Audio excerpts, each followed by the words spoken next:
সালামু আলাইকুম। আজ আপনাদের জন্য নিয়ে আসলাম একটা সহজ কিন্তু অতি মজার রেসিপি। সেটা হলো ভর্তা। এটা কোনো সাধারণ ভর্তা না, একটু ভিন্ন টাইপের। এই জন্য প্রথমে আমি নিয়ে নেব কতগুলো আলু সিদ্ধ করে, তারপরে আলুটাকে ছুলে নেব।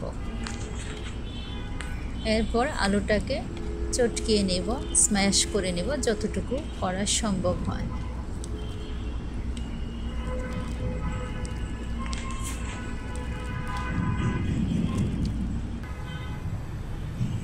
তারপর কড়াইতে সামান্য তেল দিয়ে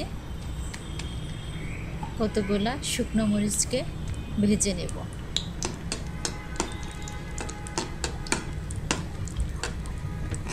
এখানে কাঁচা মরিচও নেওয়া যায়, কিন্তু শুকনো মরিচটা বেশি মজা হয়, দেখতেও ভালো লাগে।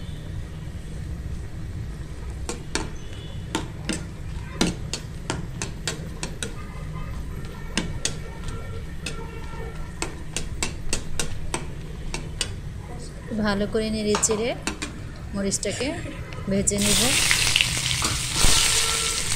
এরপর দিয়ে দেব কয়েকটা পেঁয়াজ কুচি।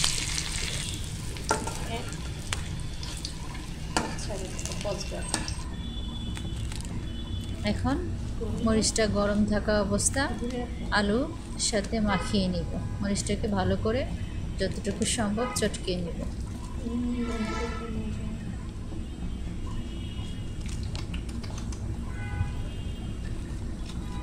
এইখানে দেবো না, আঙুলগুলো এই পচাগুলো যাতে না আসে, একদম এইখানে।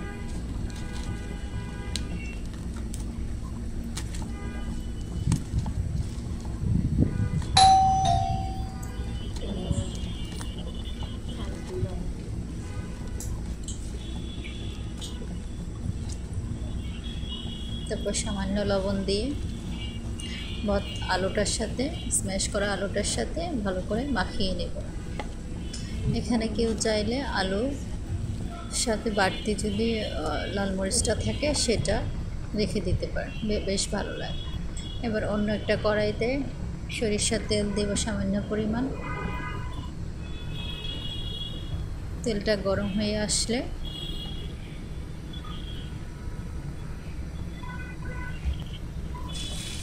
এর মধ্যে যে ভর্তাটা করে রেখেছিলাম সেটা ছেড়ে দেব। সাথে দিয়ে দেব ডিম। এটাই হইল এর ভর্তার বিশেষত্ব। ডিমটা দিলে ভর্তাটা স্বাদ অনেক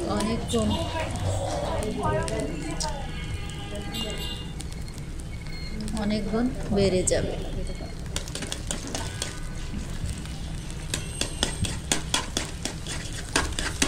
ডিমটাকে ভালো করে নেড়ে চেড়ে যতটুকু পারা যায় ছোটো ছোটো পিসেস করে নেব বা স্ম্যাশ করে নেওয়ার চেষ্টা করব। ভর্তাটার সাথে ভালো করে মাখিয়ে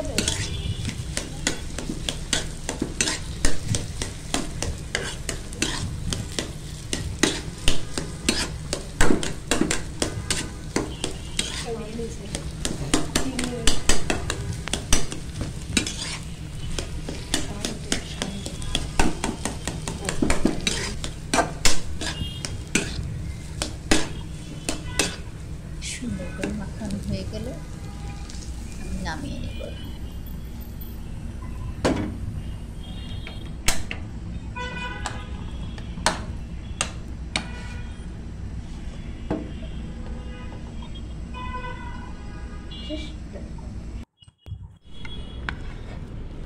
গরম ভাতের সাথে এই মজার ভর্তাটা খেয়ে দেখুন, অনেক মজার।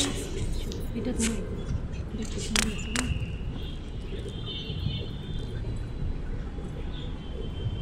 ডিম আলু দিয়ে ভর্তাটা খেতে অসাধারণ লাগে। অবশ্যই সহজে এই রেসিপিটা সহজে করে নিতে পারবেন। অনেক সময় একই রকম খাবার খেতে মাছ মাংস ভালো লাগে না, তখন এই ভিন্ন টাইপের ভর্তাগুলো অনেক স্বাদ লাগে। আল্লাহ হাফেজ।